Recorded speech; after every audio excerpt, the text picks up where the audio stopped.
Tuturo ko sa inyo kung paano mag-download ng sound effects from YouTube to your cellphone or to your gallery para magamit nyo sa mga video vlog nyo. Ito lang ginagawa ko. Just go to YouTube and then find the sound effects na gusto nyo.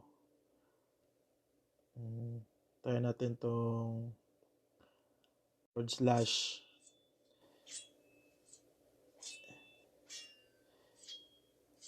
Yan. /.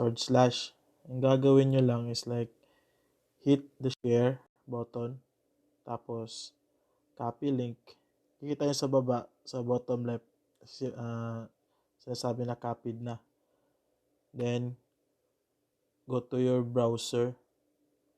Search nyo lang yung mp3 juice. Ito, mp3juices.cc. Yan yung site na ginagamit ko. Then, click nyo lang yung nakopy nyo na link. Then, search. Nag-initiate siya, nag-check ng video, tapos loading. And then, hit download.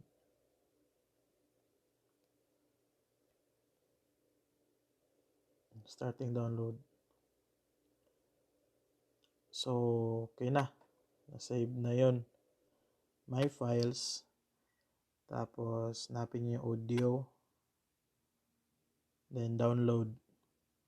Kikita nyo dito sa taas. Download na natin yung // na sound effects.